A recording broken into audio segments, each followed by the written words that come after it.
All right. Hello, everybody, and welcome to Chapter 8. Today we're going to be going over central force motion in the textbook Classical Dynamics of Particles. So, without further ado, first we're going to talk about introduction, then reduced math, get into some conservation theorems, and then basically do some problems on it and look at what Kepler had to solve. So let's get started with the introduction.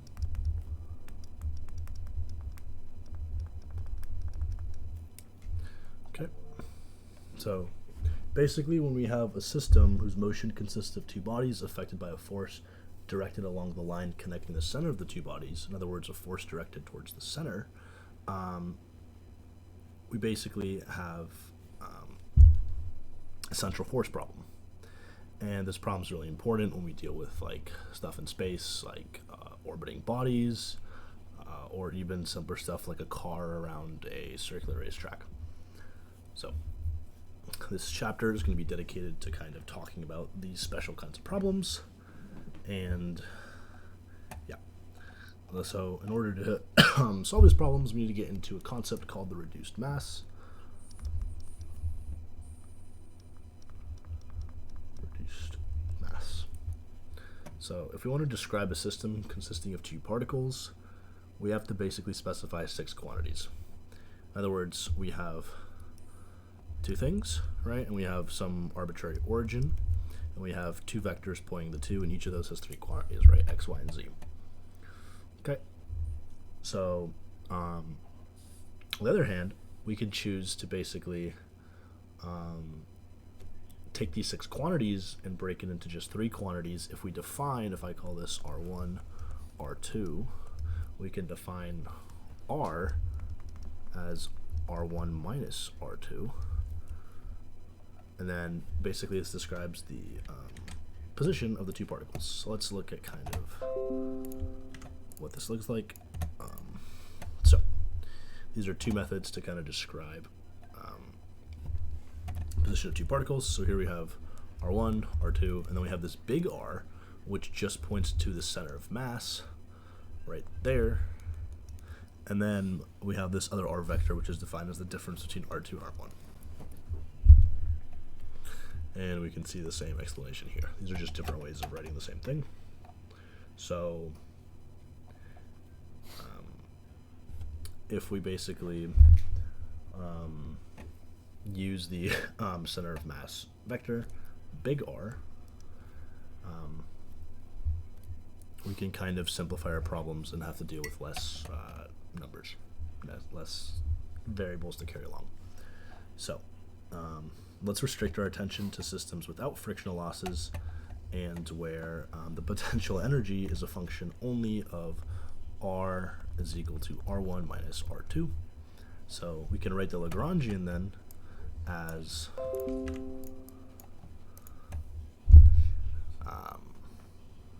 basically 1/2 mv squared of the first particle, 1/2 mv squared of the second particle, minus the potential, which again is dependent on these right here, between the two objects. And because we don't really care about the translational motion of a system if we're dealing with orbiting systems, like for example, we don't care that the Earth is actually moving like this when the moon is orbiting it. We can just assume the Earth is stationary from our point of view and we're just looking at the moon orbit it. We could basically choose the origin for a coordinate system to be the particle's center of mass. In other words, R is equal to 0. That's our origin. And then we can basically write then that M1 R1 plus M2 R2 is equal to 0 from definition of center mass, if this is our origin, where R1 is defined as that, R2 is defined as that. Okay, so if we combine this with the definition of R right here, we get some equations that relate R1 and R2 in terms of normal R. So then we can rewrite the Lagrangian as so, with this prefactor mu for M instead, where mu is defined as the reduced mass, which is M1, M2 over M1 plus M2, which you'll probably recognize from the center of mass equation, right? Since X center mass is equal to sum over I mi xi over sum over mi I. Okay. And all they basically did here is just factor out the r. But okay. So we basically reduced a problem with two particles, right, into an equivalent one body problem where we just basically have to determine the motion of this mu mass. And that's the point of the reduced mass. Okay, so now let's get into some conservation theorems, the first integrals of the motion. Okay, so the system that we want to discuss, basically from the reduced mass, right, just consists of a particle of mass mu moving in a central force field described by our potential of r, not r1 or r2, of r, which is the difference between them. So because the potential energy depends only on the distance of the particle from the force center, not the orientation, we can say the system possesses spherical symmetry. So that basically tells us that the system's rotation about any fixed axis through the center of force cannot affect the equations of motion. In other words, angular momentum is conserved. Okay. So from this, we can basically understand that both the radius vector and the linear momentum vector of the particle always lie in plane normal to the angular momentum vector L. Okay, which is fixed in space. In other words, it's just a restatement of this expression here. And therefore, we have a two-dimensional problem, since we have L and P. And we can rewrite the Lagrangian in terms of the reduced mass. In polar coordinates, it's written as so. Now, the Lagrangian is cyclic in theta, right? So the angular momentum is conserved. So if I write down the equations, we know it's the partial is 0 with respect to theta, which then also then tells us that the total time derivative of the partial with respect to theta dot also has to be 0.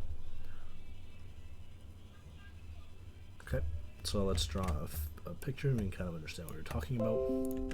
So notice that L is at orthogonal to R and P. Okay.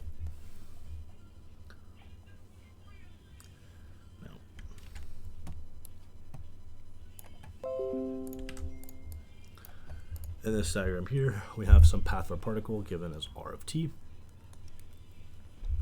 And then we have a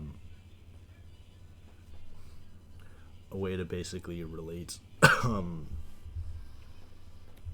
think here. We have our two radius vectors at two different times, and we basically want to get our path integral from that, and we see that an angle is swept out and as time goes on. And then from that, we can basically get the differential area element from geometry. And we have a relationship between dA and dt. In other words, that the angular momentum, dl del theta dot, is equal to the reduced mass r squared theta dot from here, which is constant. In other words, angular momentum is conserved. Okay. Now, this quantity p theta, or I guess angular momentum, is the first integral of the motion, and we give it its constant value by the symbol lowercase l, which is given by the reduced mass r squared theta dot. Now, L can be negative as well as positive. It's just that L is a constant, tells us basically geometric interpretation. So if we look in this figure, right, we see that the path r of t, the radius vector sweeps out that area 1/2 r squared d theta and the time dt. So that tells us dA is 1/2 r squared d theta. And when we divide by the time interval, so dA over dt is equal to 1/2 r squared d theta dt, which is just 1/2 r squared theta dot, which is just L over 2 mu, which is constant. And in other words, the aerial velocity is constant in time. And if you've ever taken an astronomy class before, that should sound familiar because that's Kepler's second law. right? Kepler's second law that says in any orbiting motion, a body like this, if we have like this angle, this area element here has to be equal to the amount here in the same amount of time. And that's what this expression here is telling us geometrically. The aerial velocity has to be the same. Sorry, let me drink some water.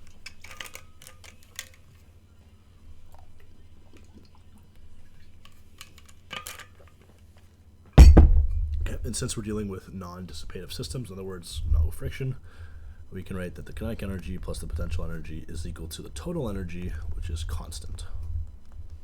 Okay, and we can rewrite this as E is equal to our expression for the kinetic energy, 1/2 mu, and then in spherical, r dot squared plus r squared theta dot squared plus the potential, which if we rewrite in terms of our lowercase l, we have 1/2 mu r dot squared plus 1/2 l squared over mu r squared plus u of r. Okay.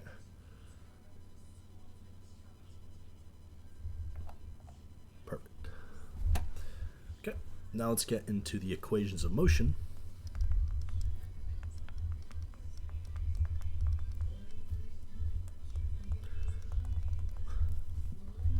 So if u of r is specified, then basically this equation right here completely describes the motion of the system. And the integration of this equation gives you the general solution of the problem in terms of E and L. And if we solve this equation in terms of, for r dot, the equation above, we get r dot is just dr dt, which is just solving the quadratic, basically. Not the quadratic. Well, I guess it is a quadratic. We're solving for r dot squared here. Okay. And this equation can then be solved for dt and then integrated to basically get t is equal to t of r. And we can invert that equation to get r is equal to r of t, and we can get our path right here. Okay. So we can write d theta as d theta dt, dt dr dr, right? Because these are just substituted in. And we can write d theta as theta dot over r dot dr, and then we can basically, wrong button, we can remember that theta dot is equal to L divided by mu r squared, and then if we plug into this expression here, we can get theta of r is equal to the integral plus or minus L over r squared dr, right? So we have theta dot here over square root 2 mu, where we brought the mu into the square root down here, E minus u minus L squared over 2 mu r squared. Okay. And then since L is constant in time, that tells us that theta dot can't change signs, and therefore theta t must increase or decrease monotonically with time. Okay.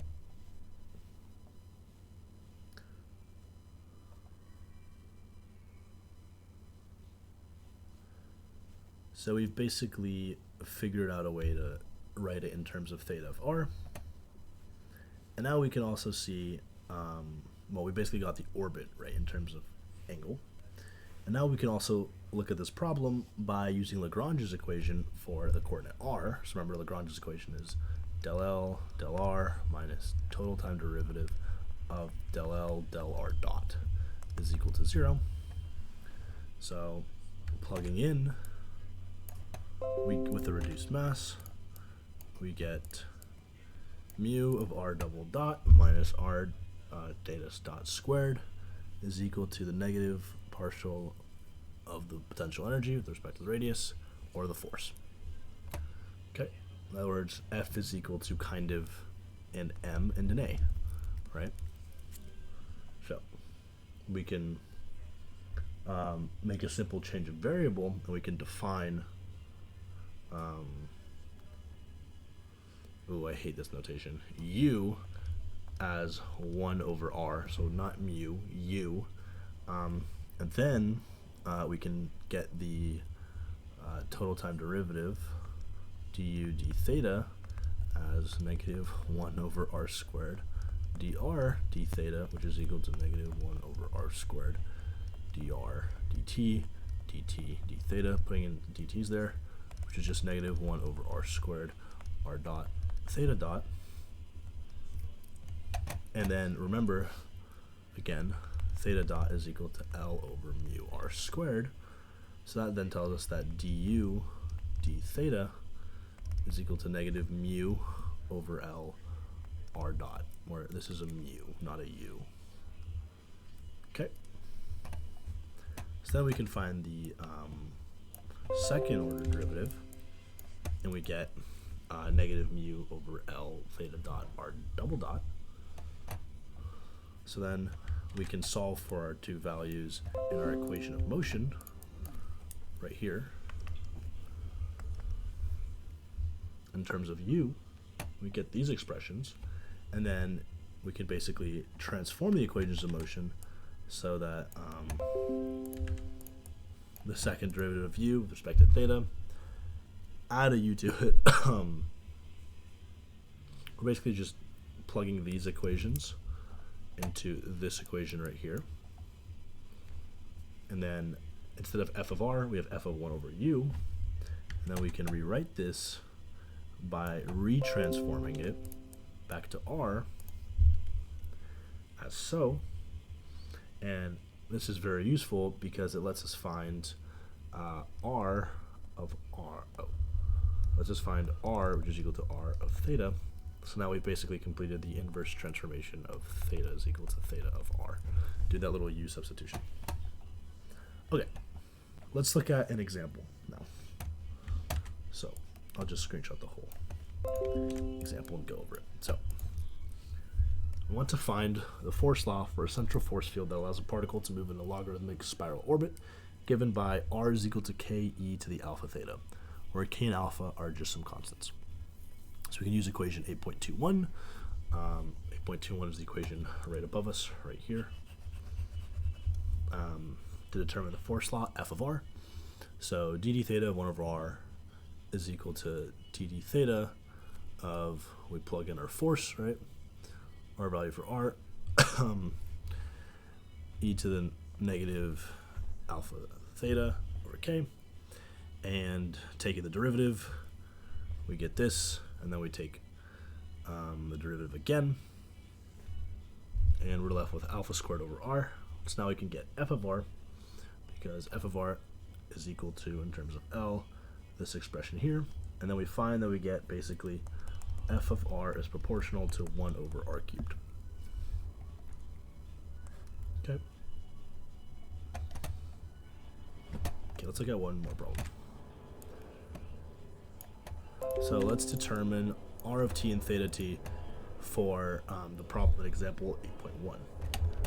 So 8.1 is the example right above us.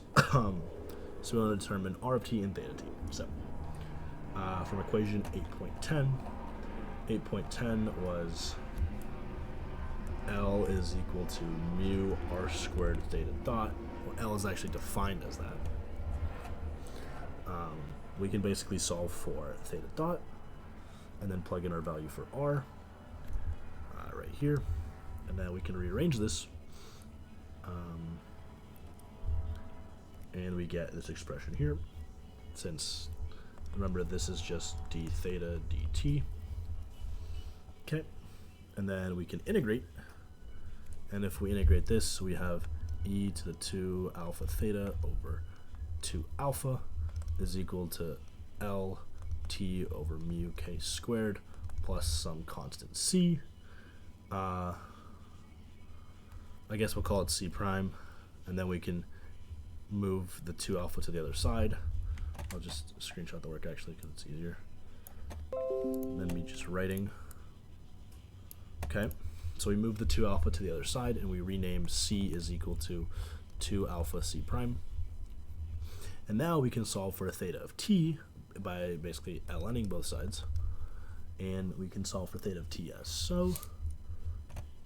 And then if we examine these equations, we realize we can get r of t now. And we get this expression for r of t. Okay. Now, let's continue on with this example with example 8.3 by finding the total energy of the orbit in this example. So, the energy is found from equation 8.14. 8.14, if you guys remember, was just the energy in terms of the reduced mass L. Right here, this is equation 8.14. Okay, so plugging in for u of r,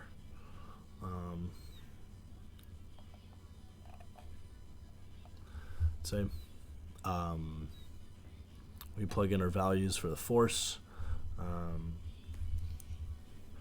we separate the inverse, I guess, cubic r to make the integration easier, and we're left with this expression, and then we let the potential already at infinity equal 0 because it's a 1 over r squared relationship. So as you let r tend to infinity, you get 0. We can rewrite these equations to determine r dot,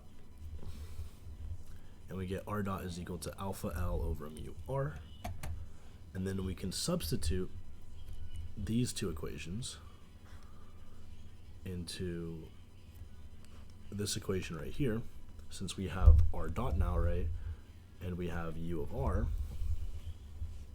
So we get E is equal to, oops, it's a pretty impressive result, 1/2 mu alpha L over mu r squared. So that's what we got from, remember, r dot is just alpha L over mu r, so that squared goes in here. We substitute this here, and then let me highlight the red. This oops, wrong one. And then the potential energy with respect to r is just right here, and we see that actually equals 0. So the total energy of the orbit is 0 if the potential vanishes at infinity. So a very interesting result. Now let's look at 8.5, which is orbits in a central field.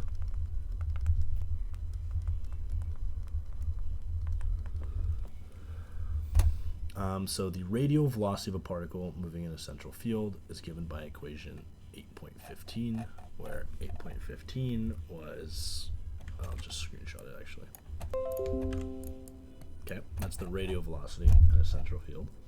And that lets us then write that the energy minus the potential, minus RL constant over 2 reduced mass r squared has to be equal to 0, because basically this equation right here indicates that r dot vanishes at the roots of the radical, in other words, where this right here happens. So basically the fact that r dot vanishes implies that there's a turning point in the motion, in other words, that this equation right here, E minus u of r minus L squared over 2 mu r squared is equal to 0, has two roots.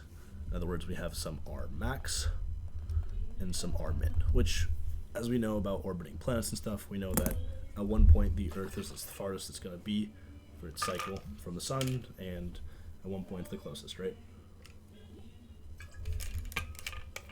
So therefore, the motion of the particle then has to be contained between r max is greater than or equal to r, which is greater than or equal to r min, hence the naming conventions, and certain combinations of the potential and the parameters E and L will only produce one root for equation 8.3, and if that happens, then basically you're bounding r max and r min are the same, so r is the same everywhere. R is a constant if you only get one root.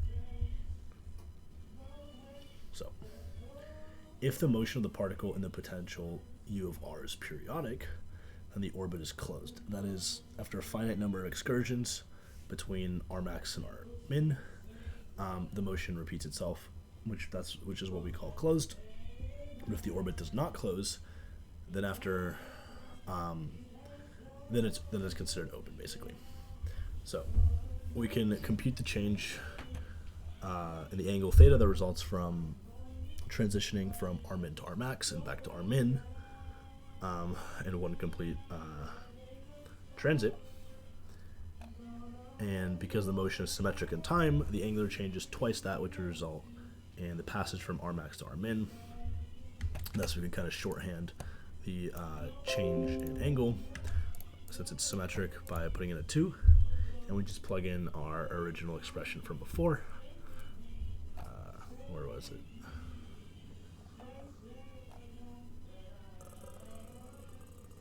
Right here for theta of r. And since we want the change, we know it's symmetric, we're just basically putting a 2 here, a 2 in front of the integral, and that's where that delta theta comes from. That's all they're saying here. And the path is closed only if this delta theta is a rational fraction of 2 pi.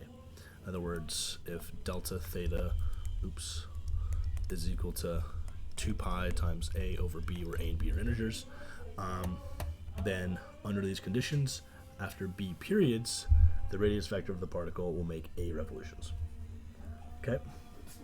Now we can show this in one of the practice problems, 8.35, that if the potential varies with some integer power, in other words, if u of r is equal to alpha, it's proportional, is proportional to r to the n plus 1, then a closed non-circular path can result only if n is equal to -2 or 1. In other words, if r is to the -1 or r is squared.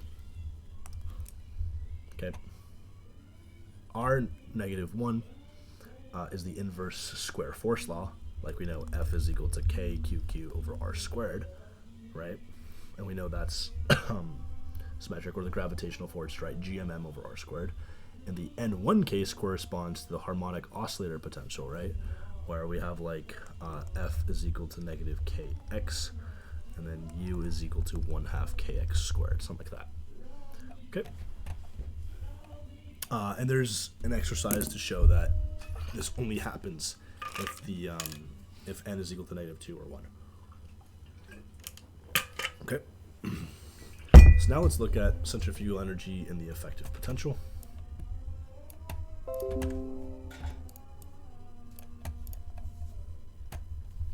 So basically, when we were looking at r dot delta theta, there's a common term in the radical that was this total energy minus potential minus L squared over 2 mu r squared. We saw that a lot.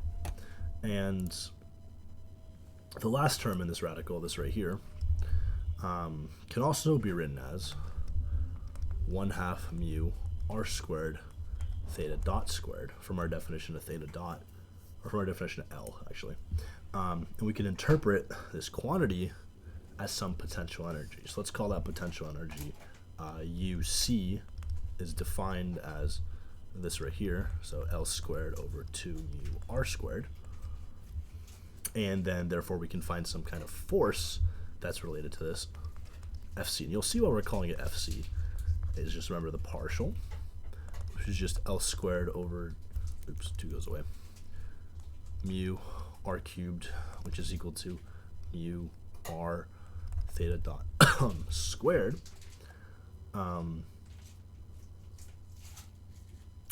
And this quantity traditionally, from the letter C, you guys can probably guess, is called the centrifugal force.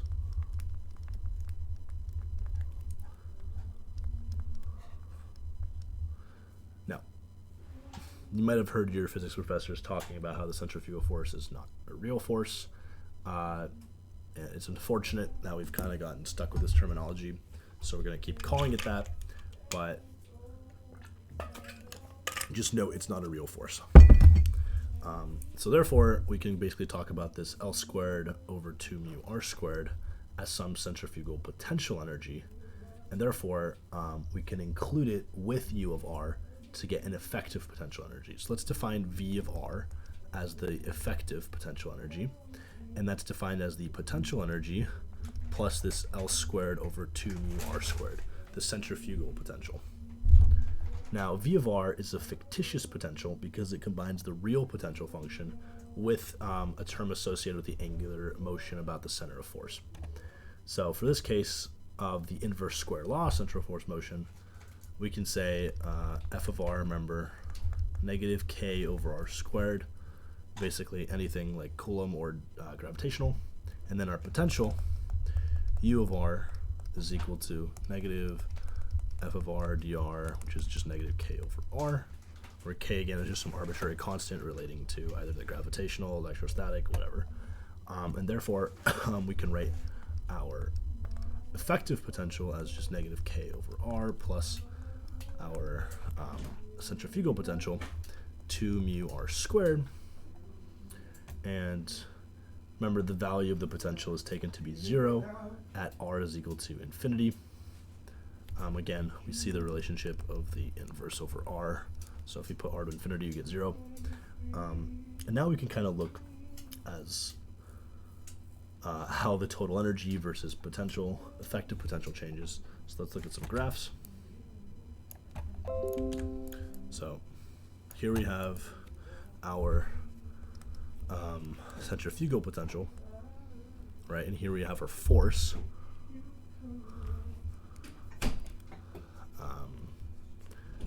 And then, or a square law force. And then we can see what we get effectively has this little dip that looks a lot like graphs you might have seen with the potential of like an atom or something. Okay, so let's look at a more in-depth graph of this. Okay, so we can basically see a lot about the motion, but if we look at the total energy on a potential energy plot, this graph, remember, is E of r. So let's look at, for example, at the first energy level, E1, the particle's motion then is unbounded, right, because there's no local minimum. And at energy 2, it's bounded with R2 and R4, right? It's stuck in this little potential well. And then for energy R is equal to R3, it's at the exact minimum, so therefore you have a circle. It's circular, the motion's circular. This is basically another way to see if something is closed or open. Okay, and then we can look at one more example with the Coulomb potential, which is what I was talking about with the nucleus and stuff. So we can set L equal to 25 H bar, 20 H bar, 0 H bar, and see what happens. So total potential, we have Coulomb, nuclear, and centrifugal. For scattering, given in silicon and carbon, for various angular momentum values, we basically can see the relationship of where the minimums and maximums exist. Okay. Oh, and just one quick thing. These values R2 and R4, since they occur at the same energy level, are considered the turning points, or the apsidal distances. Okay. And if we have energy less than, basically less than E3 right here, then that's not a physical real motion, because the velocity would have to be imaginary. Okay, now these methods that we were just talking about are used a lot in the nuclear sense for nuclear physics, and this figure right here basically shows the effective total nucleus potentials for the scattering of silicon and carbon, and the total potential includes both Coulomb, nuclear, and centrifugal contributions, and then basically notice the difference in potential depending on the given angular momentum, because remember the L is related to the centrifugal term. So for L is equal to 0, right, right here, there's no centrifugal term, but if L is equal to 20, right, we can kind of see a dip here, So a place where it could be bounded. In other words, they can be bound together. And then for L is equal to 25, as we increase it, this centrifugal term dominates, and there's no place to form a bound state. Okay, let's get into something that's probably more akin to what you would be thinking about when we talk about centrifugal stuff, which is planetary motion.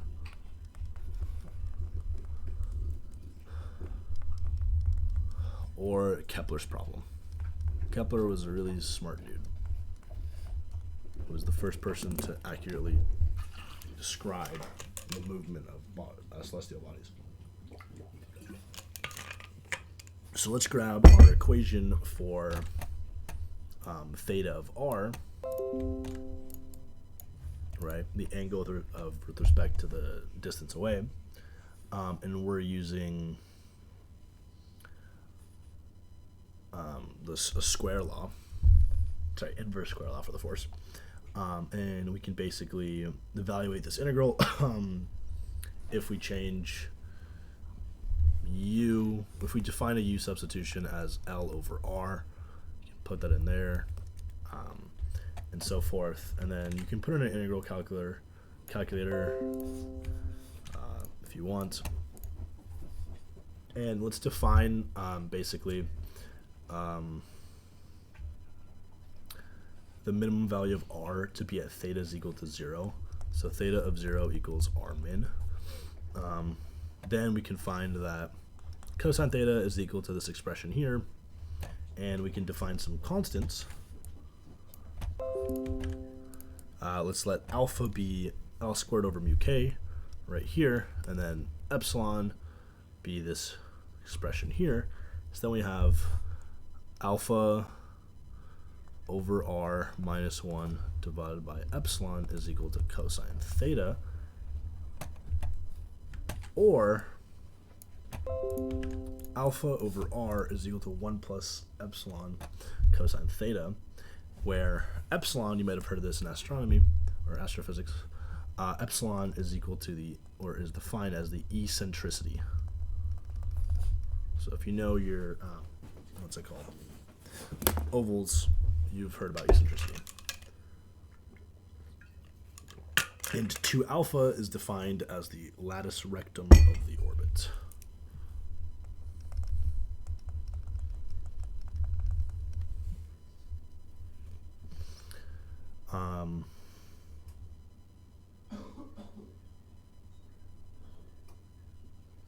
So the minimum value for r in this equation right here, right, occurs when theta is equal to 0, because then this right here goes to 1, and then this right side is at its maximum, so r has to be at its minimum. And then basically the choice of our integration constant in this expression here corresponds to measuring theta from r min, which is the position called the pericenter. This is just like astronomy terms. Pericenter is r min, and then the apocenter is r max.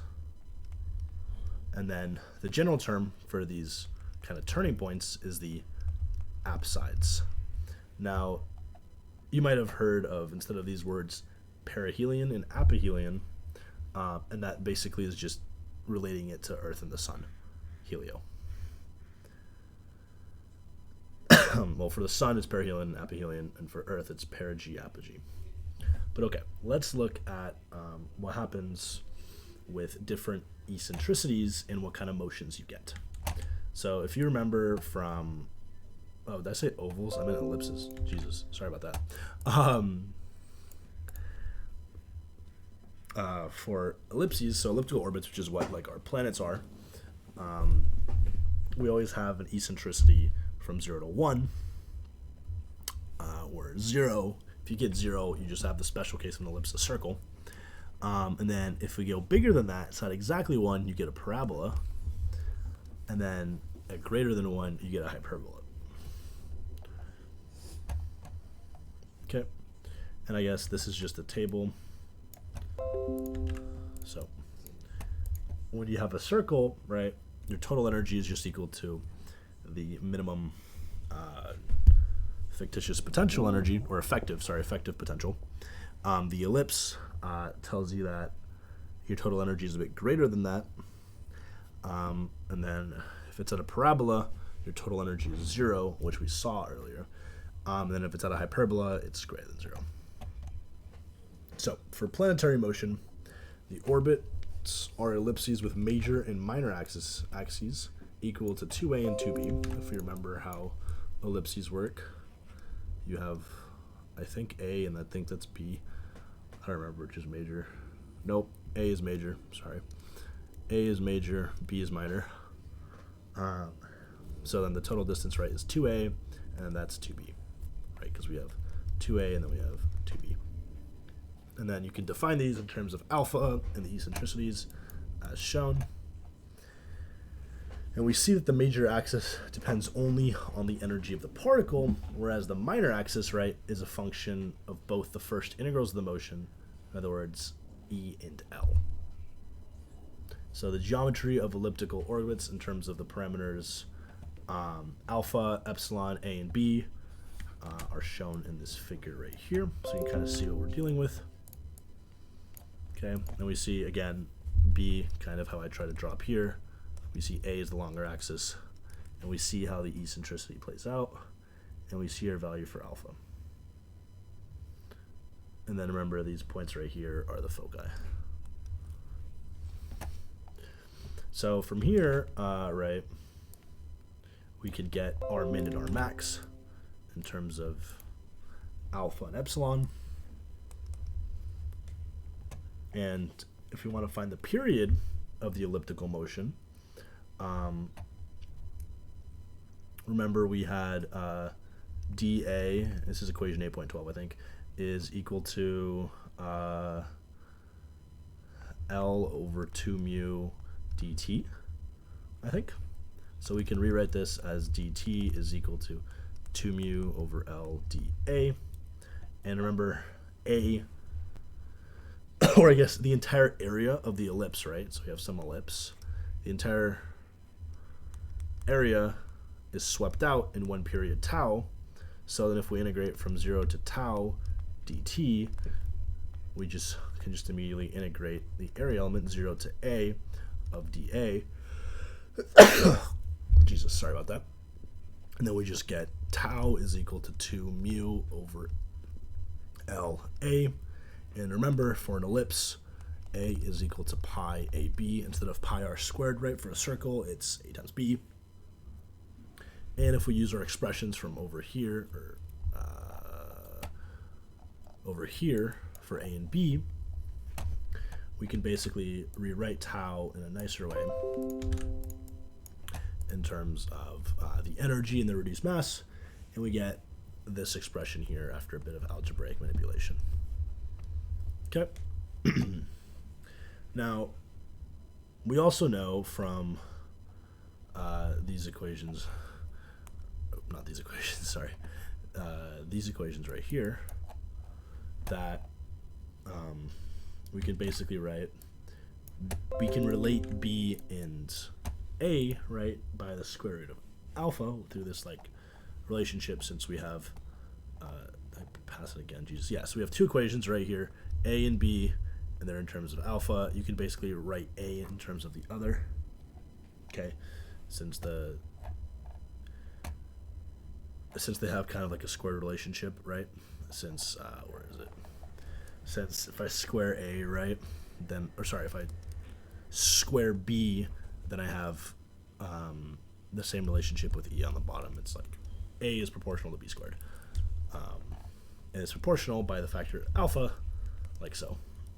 So then, since we also know, remember, alpha is equal to L squared over mu K, then we can write T as 4 pi squared mu over K A cubed. Now this should be a familiar expression. Oh, T squared, sorry. We square this right here. Now this should be a familiar expression if you've ever taken an astrophysics class again, because this is Kepler's third law.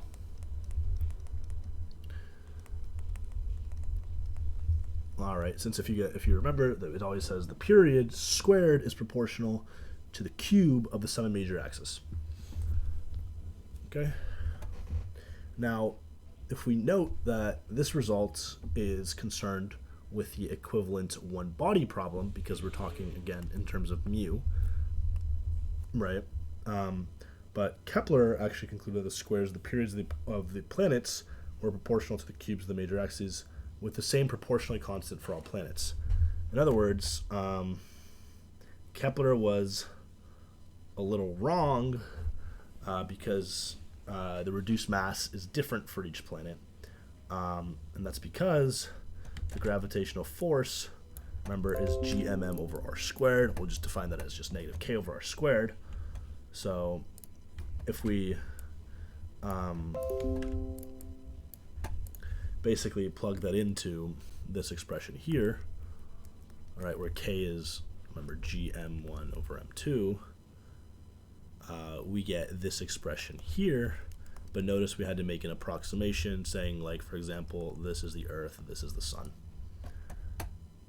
So Kepler was basically only correct in the way he formulated it, because he didn't use the reduced mass to use the mass, if basically you're dealing with like a Sun and Earth situation, where one mass is much, much larger than the other, so it dominates it. So we can now summarize Kepler's three laws as so. So planets move in elliptical orbits about the sun, with the sun at one focus. The area per unit time swept out by the radius vector from the sun to a planet is constant. That was that theta of r equation. And then the square of a planet's period is proportional to the cube of the major axis of the planet's orbit. That's the expression we have right above. Okay, and we can look at now, just for curiosity's sake, some properties of principal objects in the solar system. So we can see just kind of how big the semi-major axis is, and these are again all in astronomical units, AUs, which are really large. Like 1 AU is, wow. For context, the speed of light is 3 times 10 to the 8 meters per second, so that's faster than like a light second. And then, so it'd take a while to travel 1 AU. And we can kind of see here, I guess, just interesting to note. I think, let's look at the eccentricities. So some of these right here, right? Venus has almost a circular orbit, 0.0068. Is anyone smaller? 2 zeros. Now Venus has the most. Wow, Venus's orbit is almost circular. Wow, that's really cool. I guess it's just a bunch of stuff here. And then we note that Halley, the comet, right, is just barely almost at 1. So it's gonna have, you know, like a really, that's the sun, that's the comet. It's gonna have a really non-circular orbit, right? Very stretched out. And I guess excellent transition to the next problem, because it's actually about Halley's comet. Wow, and they literally talk about Venus too. Wow, excellent. I didn't even read the next page, so very good. Glad that my observations were similar to what the book's about to lead us to. So okay, so since it's so eccentric, right, the orbit's gonna have a super high period, right? If you look at the period, right? Okay. Also, just the distance itself from the sun is very far. So since we know Halley's comet, right, is much, much less than the mass of the sun, we can use Kepler's equation, and we can solve for the semi-major axis' distance. So we can solve for A. So we have, remember, I'll redraw the photo. We're solving for this distance right here, A. We plug in the equation, we get this number. Remember, we want R min and R max, and if you guys remember, they're given by these equations right here. So we can just plug in directly to them, and we see R min 8.8 times 10 to the times 10 to the 10. So right here, R min would be like defined as this distance right here from how I drew it. I don't like that color. I'll do blue. R min, and then R max would be right here. Okay, And what I want you guys to notice is look at the stark difference between these two. We have 5.27 times 10 to the 12 versus 8.8 times 10 to the 10. If we just look at the orders of magnitude, that's a really big difference. That's like, being, I guess, 1 centimeter away versus 1 meter away, right? That's a huge difference. Okay. So this orbit takes the comet inside the path of Venus almost to Mercury's orbit, and out past even where Neptune's orbiting, almost at the orbit of Pluto. Now, Edmund Halley is given credit for basically taking Newton's work on gravitational forces, and then basically popularizing it, and then he observed this comet, wrote about it, and then he got it.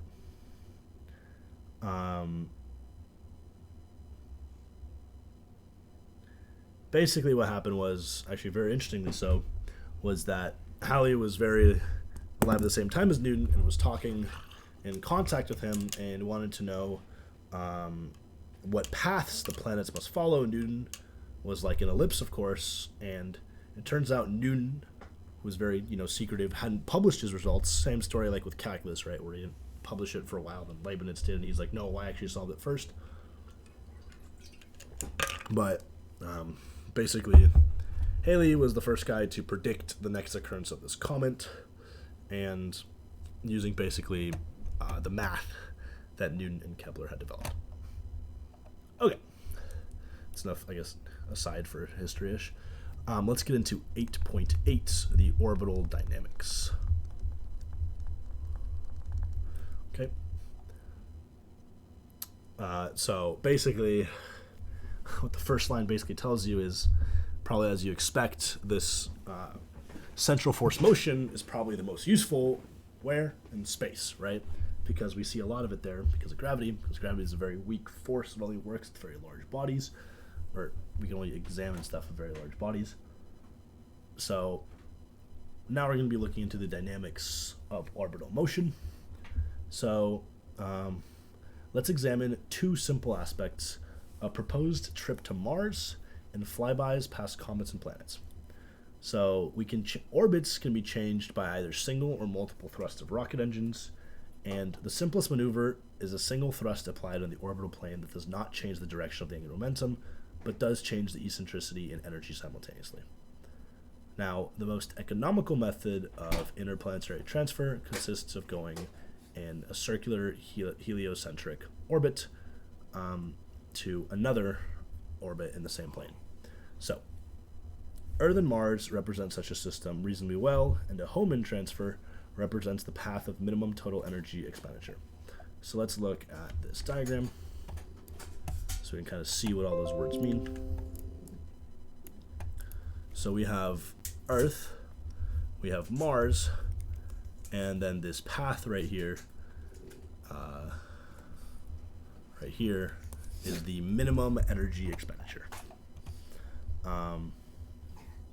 given by Hohmann. So basically we need two engine burns.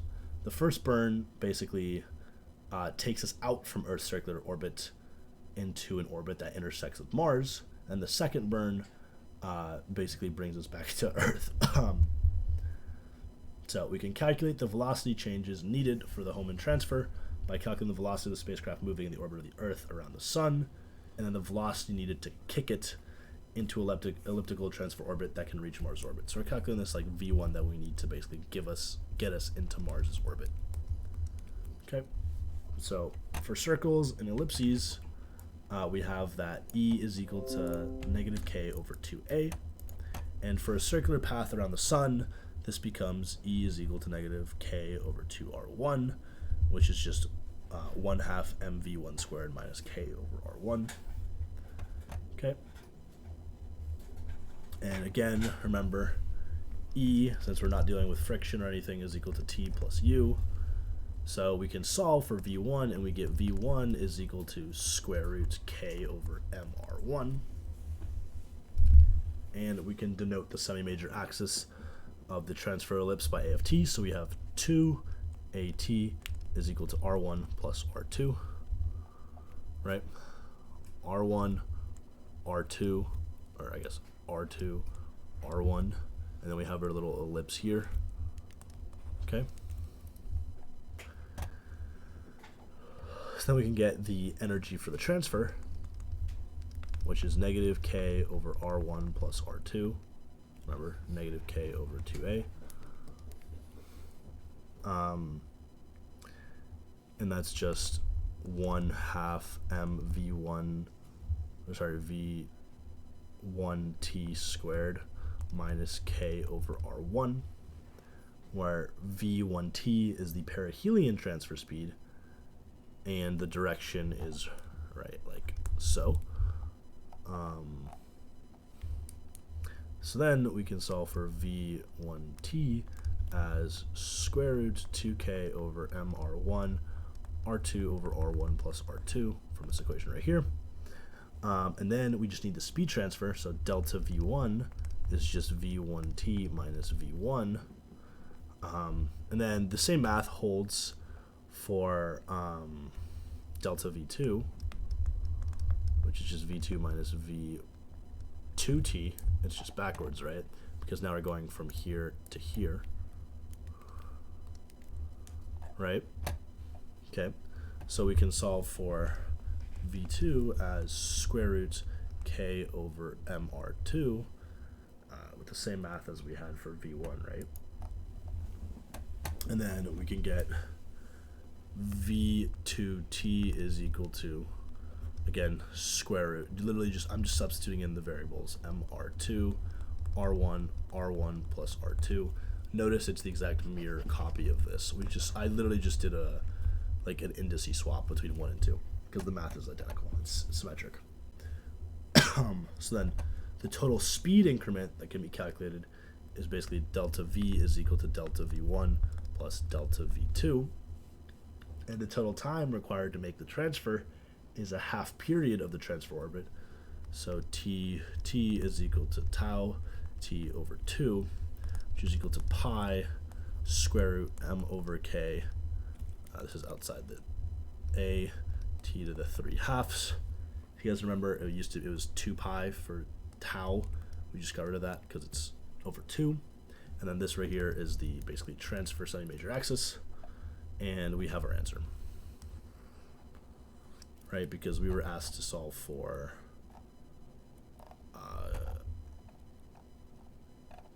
well, I guess we were just talking about this. We just wanted to find the transfer time. But now let's actually solve for something. So let's calculate the actual time needed for the spacecraft to go from Earth to Mars, assuming both planets are in coplanar orbits.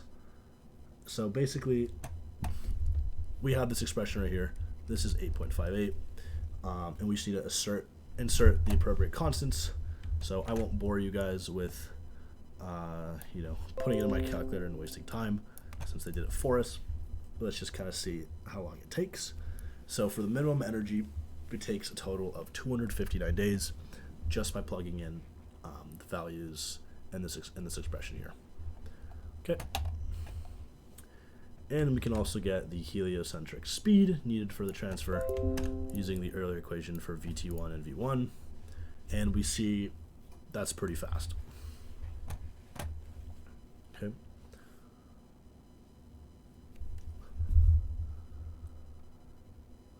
So the Hohmann transfer path represents the least energy expenditure. However, it does not represent the shortest time. A round trip from Earth to Mars, the spacecraft would have to remain on Mars for 460 days until Earth and Mars were positioned again to do the Hohmann transfer again. So that'd be a 2.7-year long trip if you count the time it takes to get there, wait on Mars, and then come back, which is probably too long for any actual mission. So basically, as is always the case in real life, we take more stuff into account than the simplified textbook problem. So yeah. Several spacecraft in recent years have escaped Earth's gravitational attraction to explore our solar system.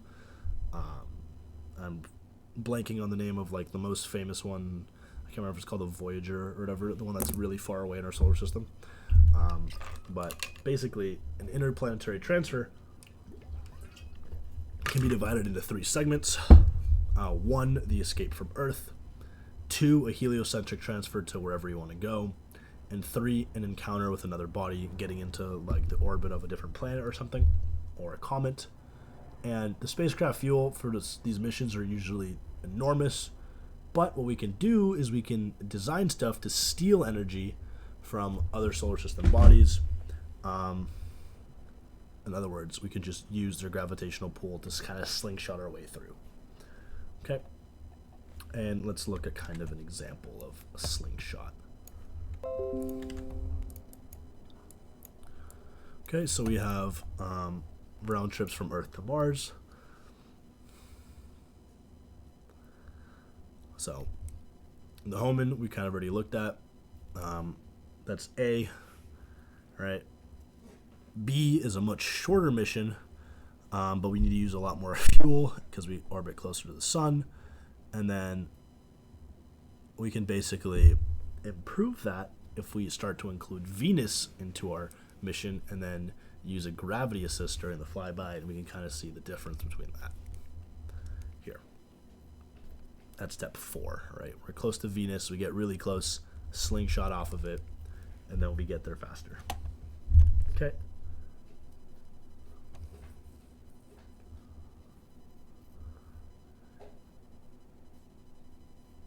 Oh, maybe it is the Voyager, actually. Wow. Yeah, I was right. Okay, yeah, nice. Okay.